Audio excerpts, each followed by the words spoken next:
It's Wednesday, January 15. In the headlines, Finance Minister Favour Williams announces increase in the annual personal income tax threshold.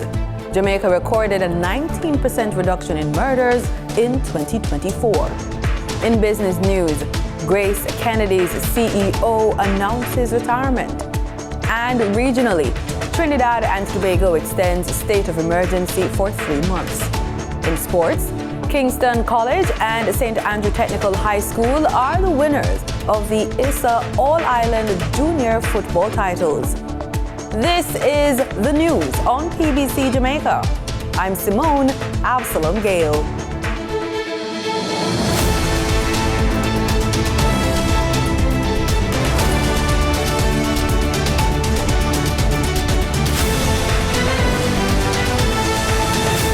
Minister of Finance and the Public Service Favour Williams has announced plans to amend the Income Tax Act. The changes will allow for increases in both the annual pension exemption and the annual age relief exemption and more. We have a story from Denita Rodney. Individuals who receive a pension and are over age 65, they're age 65 and over, they would be entitled to both pension and age exemptions, as well as the benefit from the increased income tax threshold. That was Minister of Finance and the Public Service Favour Williams. She was providing an update on the government's plans to increase annual pension and age exemptions at the recent post-cabinet press brief. Minister Williams says this action will result in taxpayers having more disposable income. The annual pension exemption and age relief exemption, which was announced during the budget year, again, this was included in the legislation that I took to Parliament yesterday to ensure the codification in law. So the Income Tax Act is being amended to increase both the annual pension exemption and the annual age relief exemption from $80,000 to $250,040 each. This will result in an additional 2,046 taxpayers falling outside of the tax net and hence having more disposable income. She also provided details on the eligibility criteria for the exemptions. So persons eligible for the pension exemption are those in receipt of payment from a statutory pension scheme or an approved superannuation fund. And for pensioners under the age of 55, the pension allowance is restricted to their pension income only. Additionally, individuals aged 65 and over are entitled to receive an age exemption that has been as well increased from $80,000 to $250,040 with effect as of April 1 of last year. In relation to the annual income tax threshold, Minister Williams states that the personal income tax was also increased as of April 1. For the financial year 2024-25, effective last April 1, 2024, the annual personal income tax threshold was increased from $1,500,096 to $1,700,088 for all individuals, whether employed, that is, you're subject to pay as you earn, or self-employed. For the news on PBCJ, I am Denita Rodney. Jamaica recorded a 19% reduction in murders in 2024. National Security Minister Dr. Horace Chang spoke to the issue during a statement in the House of Representatives on Tuesday.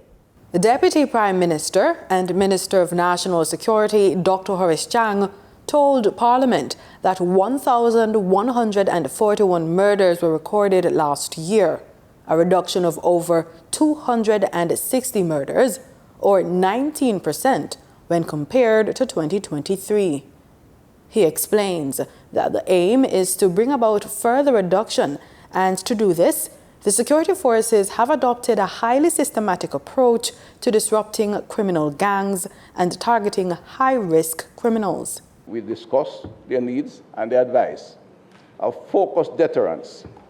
Focused deterrence is designed to reduce crime even before apprehending. In this process, they have identified some 300 individuals who are associated with violence. And we're not sending anybody out there to go and practice, remove them. Star policemen to remove star criminals. This is an organized process involving intelligence, investigators, and operations. He told the House that the various achievements in national security are due to the impact of the government's consistent focus on providing the security forces with the tools and manpower needed to keep the country safe. The critical elements in this rebuilding and transformation was equipping the Jamaica Constabulary Force with a state-of-the-art infrastructure to government Project Rock. Initiatives which ensure that our police officers have modern, fit-for-purpose workplaces, and the ecosystem in which they operate was in fact fit for professionals to operate and give us results. Currently, approximately $22 billion investment is still committed on the ground. He adds that the government also upgraded the Jamaica Constabulary Force's technological infrastructure. Dr. Chang also noted investments in the human capital of the security forces. Increase and expand in training. Said very early in our presentation that would ensure that the officer corps and the supervisor corps is expanded to at least 3.5 to 4% of the body of the police, because that's what is required to supervise police. The body of speech is there on the record. That ensures that policemen now are being promoted based on merit, because the space is available. Today, that is one of the most satisfying things for the officers. The Kingston and St. Andrew Municipal Corporation, KSAMC, is moving to strengthen its building approval process. Mayor of Kingston, Andrew Swaby, says the measures include the formation of a special panel to oversee building and planning matters. The decision was made amid growing concerns regarding the KSAMC's internal processes and the recent cases of non-compliance in building permits. Mayor Swaby is quoted saying, "We will be naming a 3-member panel to conduct an administrative review of the process. This panel will consist of individuals who have worked in the built environment and who have the skills, knowledge, and experience required to provide proper oversight of the building and planning department." End quote. He says the main focus of the panel will be to provide unbiased assessment of the current process, procedures, law, and guidelines which currently govern the development approval process. In December, Mayor Swaby confirmed that there were permit breaches by Estate Bridge Holdings Limited in the construction of an apartment complex in Beverly Hills, St. Andrew.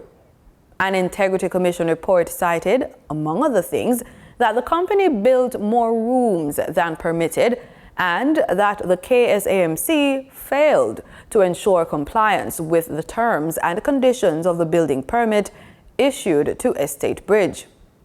Other breaches were reported at a construction completed by Councillor Dennis Gordon from the People's National Party's Maxfield Division and the chairman of Jackden Group at 18 Lyndhurst Road, Kingston 5.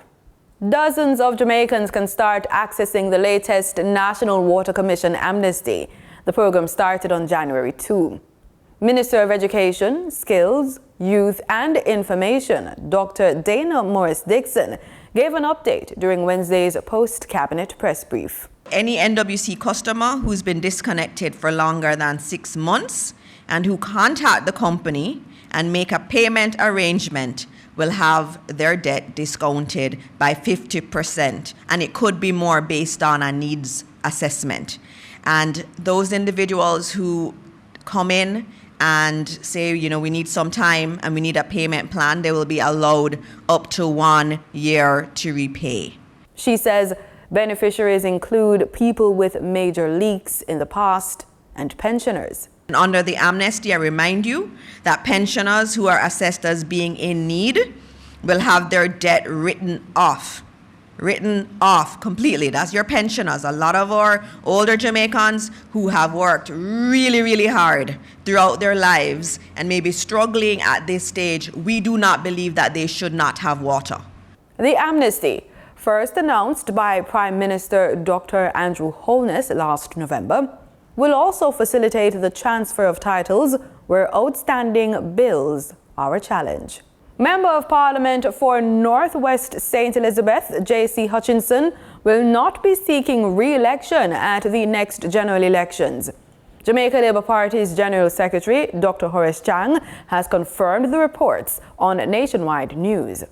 Mr. Hutchinson has been involved in politics since 1976 and elected 1980. So he has served except for one term when he didn't run. That would be near 40 years in Parliament and now roughly 48 in public life. And we had indicated clearly he would not seek to contest the next election, personal reasons, and I had a good discussion with him. And he wanted to make the transition smooth, so he actually convened his entire party working team and indicated to them that he would not contest the next election. In the meantime, the Hutchinson will continue to represent the constituency until the election is called, and he will be very actively involved in the re-election campaign. We want to thank him for the quality of service to the party. The Ministry of Education is investigating an incident at McGrath High School in Linstead, St. Catherine, where students were reportedly barred due to grooming policy violations. A viral video brought attention to the issue, with reports indicating a male student was cautioned for tardiness and a non-compliant haircut, but later left the school compound against instructions. The ministry is now working through its regional office to assess the issue and plans to meet with the student and his parents, as well as the principal and other stakeholders, to resolve the matter. Chief Education Officer Terrian Thomas Gale emphasizes that while the school policies must be upheld, all actions should respect the rights and dignity of students and staff. The ministry says it remains committed to ensuring proper procedures are followed and prioritizing the well-being of all involved. Time now for the Business Report with Denise Williams.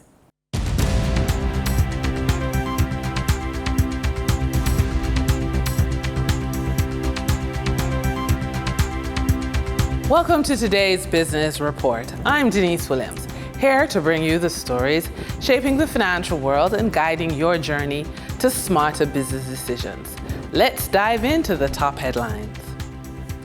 NCB Financial Group Limited has advised that the share purchase agreement executed on February 2, 2024 between its Jamaican banking subsidiary, National Commercial Bank Jamaica Limited, and Berkeley Financial Holdings Limited, a privately held company based in London, United Kingdom, for the sale of its 100% stake in NCB Cayman Limited has terminated. In an interview with Our Today NCB Group Chairman Michael Leachin, he shared that the Cayman Monetary Authority, which reviewed the terms of the deal between NCBJ and Berkeley Financial Holdings for approval, did not provide reasons for not approving the sale. Grace Kennedy Limited, GK, has advised that the Honorable Don Webby, CDOJ, will retire as Group CEO on February 14, 2025, and step down from the Board of Directors. Frank James, current CEO of the company's Domestic Foods Division and former Group CFO, will assume the position of Group CEO on February 14, 2025, and be appointed to the board on the same date. Also, Grace Kennedy Limited has announced the appointment of Divisional Chief Financial Officers for Grace Kennedy Financial Group and Grace Kennedy Foods. The group appointed Deborah Dodd in the role of Divisional CFO for GKFG and Kerry Ann Lincoln for GK Foods, with effect from January 1, 2025.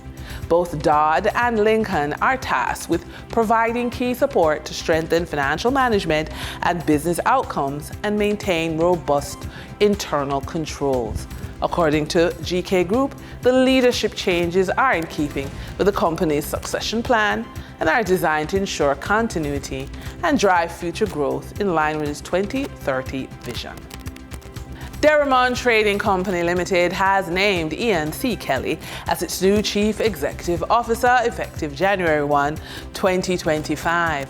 Kelly has been with Deramon since 2011 and brings a wealth of experience and leadership to this role.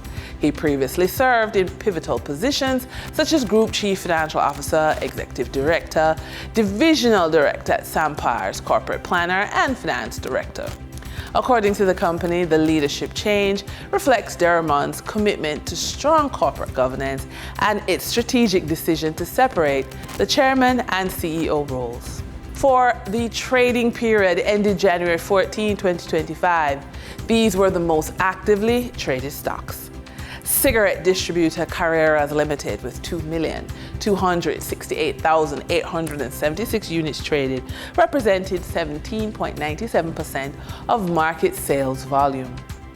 Alternative energy provider Wigton Energy Limited with 2,190,482 units traded representing 17.35% of market sales volume. PVC pipe manufacturer Omni Industries Limited with 1,035,304 units traded, accounting for 8.2% of market sales volume. We now shift focus to the Forex market. On January 14, 2025, the Bank of Jamaica reported US 61.24 million purchased and US 58.47 million sold by Forex traders. Forex traders earned $1.09 per dollar selling at $157.47 and buying at $156.38. The Canadian dollar netted Forex traders $2.27 per transaction, with selling at $110.32 and buying at $108.05. The British pound yielded $6.90 in profits to Forex traders, with selling at $191.31 and buying at $184.41. For a credit report tip of the day, rebuilding your credit score feels overwhelming as it can be difficult to juggle bills and still feel like you're falling behind. Here's the good news. Small, consistent steps in your credit score can make a big difference over time. So here are a few tips. Avoid closing old accounts. A long credit history works in your favor. Don't apply for too much credit at once. Multiple inquiries on your credit report can lower your score. And set up payment plans. Work with creditors to create manageable repayment schedules. When you are at a point where you need to build something from nothing, especially for professional women over the age of 45, recovery and resilience are possible one step at a time. Here's a roadmap. Diversify your income streams. Explore freelancing, consulting, or starting a side business to supplement your primary income. Then address debt strategically. Pay down high-interest debt first, then tackle others using the snowball or avalanche method. And that wraps up today's business report. I'm Janice Williams, reminding you that every financial decision is a step towards your future. Until next time, stay focused, stay informed, and keep striving for success. See you soon.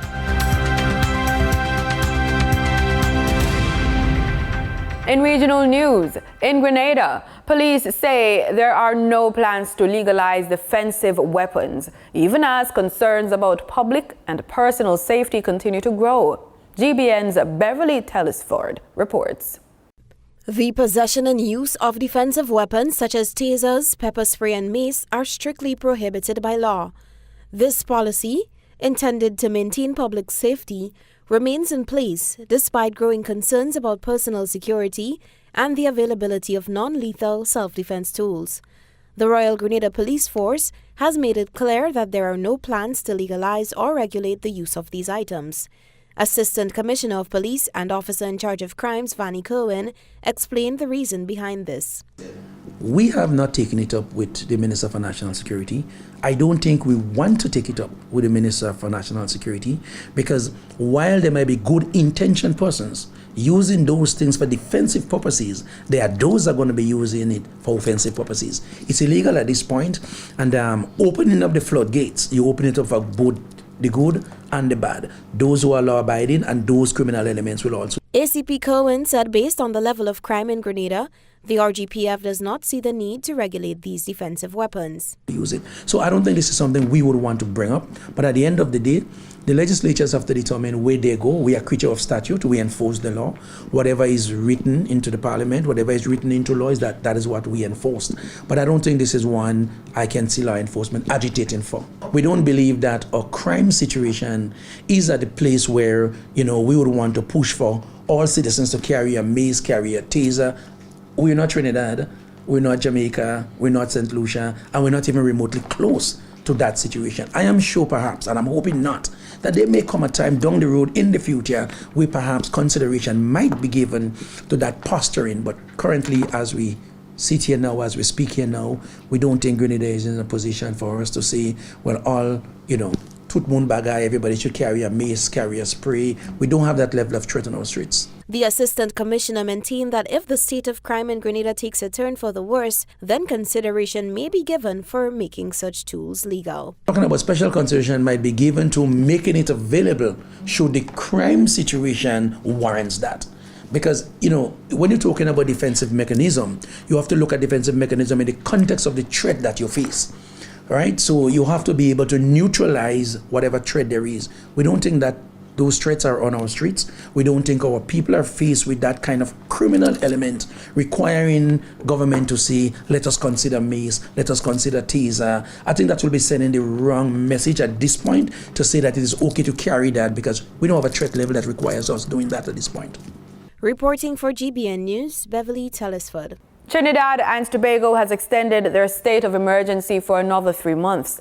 After a lengthy debate in the House of Representatives on Monday, lawmakers unanimously approved the government's request to continue the measure, initially declared on December 30, to curb escalating gang violence. More from TTT News. On the 15th and final day of the initial implementation of a state of emergency, the government went to Parliament to seek the necessary approvals for a further 3-month extension. The state of emergency was declared on December 30th, 2024, based on police-led intelligence suggesting a dangerous increase of gang-related violence. Honourable members, the question is, be it resolved that the proclamation made by the President on the 30th day of December 2024, declaring that a state of emergency exists in the Republic of Trinidad and Tobago, be extended for a further period of 3 months. All in favour say aye. Aye. Any against? The ayes have it. According to Prime Minister Dr. Keith Rowley, this SOE was carefully crafted to ensure it causes minimal disruptions to law-abiding citizens. He said, the government, as far as they are able, will continue to put measures in place to dissuade, detect, and so respond to crime that persons wanting to commit these acts will think twice before doing so. But the senior counsel self-appointed spent the whole evening telling us that we are breaching the rights. There is no greater breach of the right of a citizen than to be having to lose your life to unlawful action. It is precisely that which causes us to intervene to protect the right of the life of the law-abiding. According to Minister of Energy and Energy Industries and Minister in the Office of the Prime Minister, Stuart Young, this SOE is focused on the criminal elements and those affecting the lives of the law-abiding population of Trinidad and Tobago. This state of emergency is targeted at those elements, targeted at the elements that unfortunately have access to high-caliber weapons and unfortunately have been committing the most heinous acts on law-abiding citizens of Trinidad and Tobago. So we were forced to act, and we did. Responding to claims by the opposition of the government's lack of preparation pertaining to the implementation of a state of emergency, Minister Young denied the government's act of plagiarism of the opposition's 2011 SOE regulations. Because the member for Barataria Sawa is not someone who cannot read. He must have done a comparison between the 2011 regulations and the 2024 regulations, and to come here and try to mislead the population that is a simple cut and paste is absolutely untrue. But the 1990 regulations and the 2011 regulations, which I have in my hand, Madam Speaker, are a copy. According to the Minister of National Security, Fitzgerald Hines, this SOE has been a success. Thus far, the murder rate has fallen by 50%, and of the 3,915 searches conducted, 32 firearms and 1,030 rounds of assorted ammunition were found, along with illicit narcotics and other illegal items. Jason John, TTT News. St. Lucia is one step closer to cannabis reform. The Regulatory Substances Authority is ramping up plans to create a clear and structured framework for regulated substances on the island. HTS News Force has the details.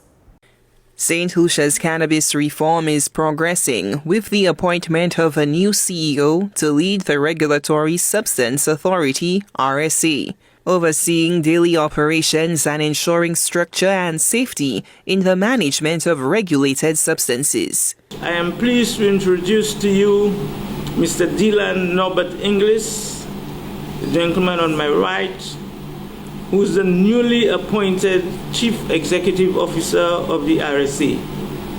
Mr. Norbert is no stranger to the Regulated Substance Authority, having assisted the Ministry of Commerce along the process of the conceptualization and development of the authority and the framework for the substances which the authority will have responsibility for.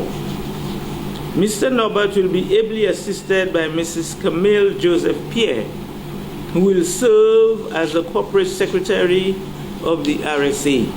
High on the agenda is the comprehensive stakeholder consultation during the coming weeks to facilitate the cannabis and industrial hemp bill.